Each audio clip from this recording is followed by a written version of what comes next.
Hello everyone, and welcome to our Capitol Watch program for Friday, February 1st, our weekly look at legislative news. And joining us from our governmental relations offices in Jefferson City is MSBA's Associate Executive Director for Advocacy and our Chief Lobbyist, Mike Reed. And Mike, I guess the big event of the week in Jefferson City was the governor's State of the State address. Yes, it was. The governor laid out his budget plans, and things started rolling again. As you know, the State of the State is when the governor lets everybody know what his budget is for this next year, and gave us a lot of ideas on what to expect and where we're going to work very hard next. And let's take a look now at what the governor had to say about education funding for the next fiscal year. We now have a unique opportunity to build a better future for our children. We must seize it. And nothing will have a greater impact on our children's future than the commitment we make now to their education.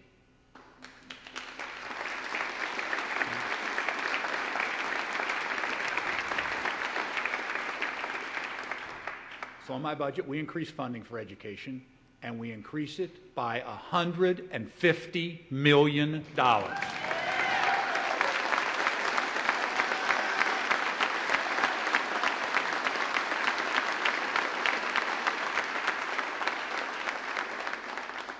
That's $17 million more for early childhood education.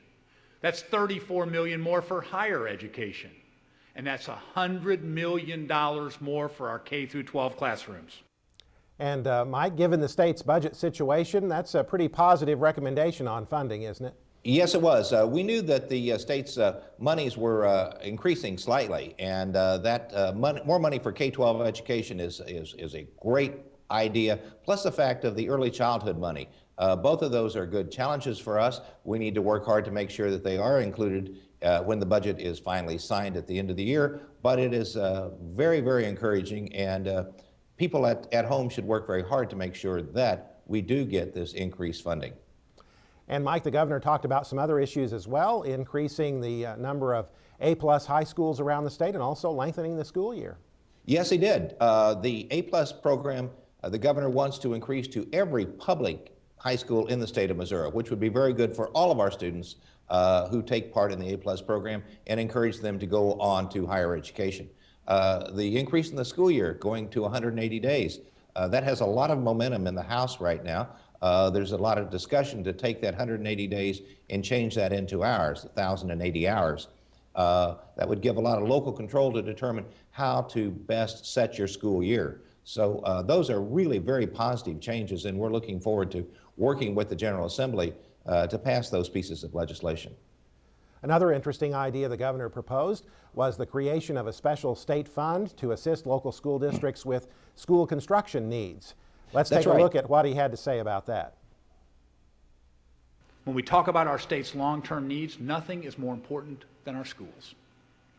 A bond issuance will allow the state to establish a permanent low-interest loan fund dedicated to improving our local schools, which is why I am proposing the creation of the Boost Fund.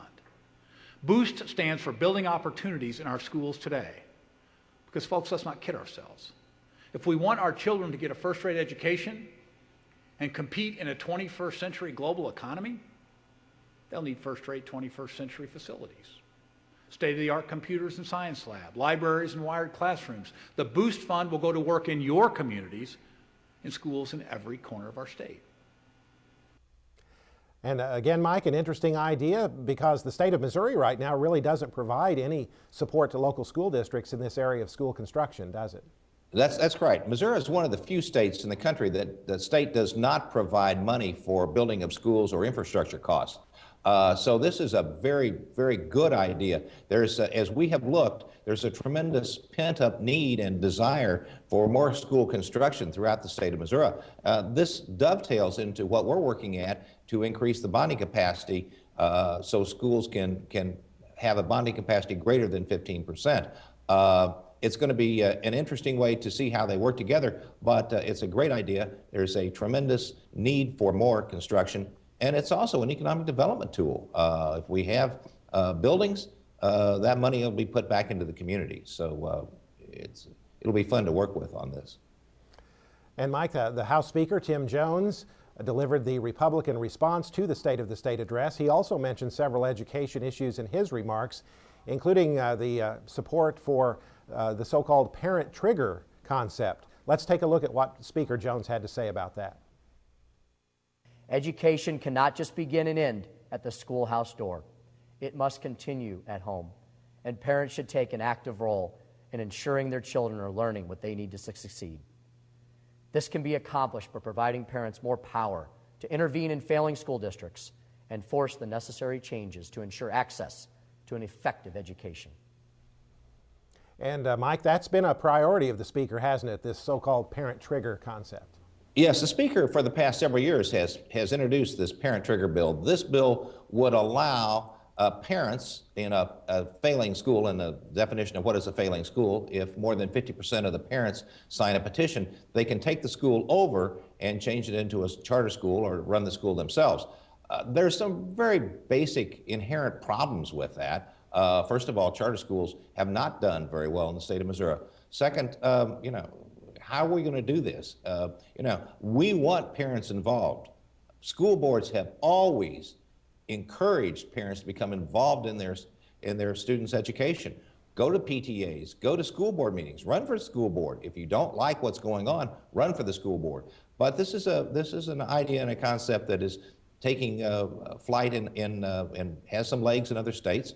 I think we'll see a lot of discussion of this next week, because the State Chamber of Commerce is having a seminar and showing them some films pushing the Parent Trigger Act. We think it is not a well thought out piece of legislation, but get it out there and discuss it. This is one reason that people need to become involved, and our members need to be very aware of this type of legislation that's out there affecting education. Committees also got to work again this week, Mike, especially the Senate Education Committee, and it dealt with Senate Bill 7, which is a bill to allow state takeovers of unaccredited districts quicker than is currently the case under state law. Tell us where that is. That's right. This bill passed out of the committee by a 10-0 vote. It allows the Department of Elementary and Secondary Education to take over unaccredited districts much quicker. Presently, under the law, it takes 2 years after the district becomes unaccredited before DESE can take over that district. Now, under this bill, it is immediately, but DESE has to work with the local elected school board to see what is the best way to do it. Keeping the board in place and having help with them, having a special administrative board appointed, several other varieties of what's best. Again, what we need to remember is what's best for the students. That is the paramount idea that we must have in all the pieces of legislation we have. But this is a piece of legislation that is moving, and we'll have a lot of discussion in the next 2 months. Another issue that we continue to be concerned about, Mike, has to do with the Sunshine Law and extending some provisions of that law related to school safety records, keeping those records confidential. And we had a hearing related to that this week. Tell us about that. Yes, Senator Schaefer's bill was heard in the Senate. Senator Schaefer's bill was more than just putting back that exemption for records that we want. It included various other pieces of changing the Sunshine Law, including changes the hours that you have to have before you can have a closed hearing or closed meeting or posting a meeting from 24 to 48 hours, and what else can be covered in closed session, and expanding that to make more things open, as in contracts and negotiations on legal matters, etc. Some very interesting things. The most important thing that we want is to put that exemption back in there so our records can be closed. We're very glad that this piece of legislation got a hearing, and hopefully we'll get moving very quickly.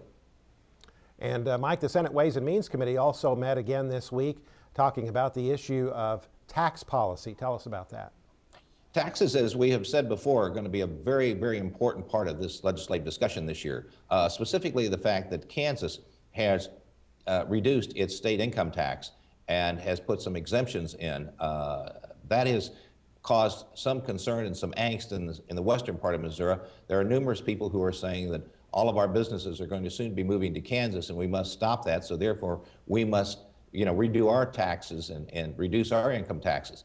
The problem is, when we reduce taxes, we need to fill them up in some way so we can make sure that we can at least pay the obligations that we presently have. We still have the the formula is still underfunded. So if you reduce income tax, then you'll probably have to have an increase in the sales tax. So there's a lot of questions. There's a lot of questions that were raised at the hearing on whether we want to follow Kansas down a hole that may be very bad.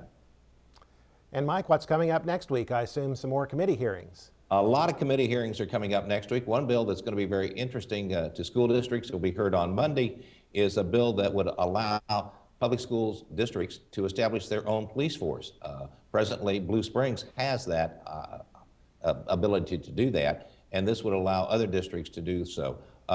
It will get some interesting discussion, and we'll see what happens with that. Then there are numerous other bills in House Education and in Senate Education, as well as tax credit, Ways and Means. So it's going to be a busy week.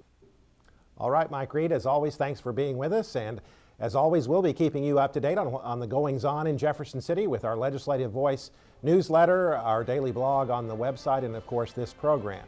Thanks a lot for being with us, and join us again next week for another edition of MSBA's Capitol Watch.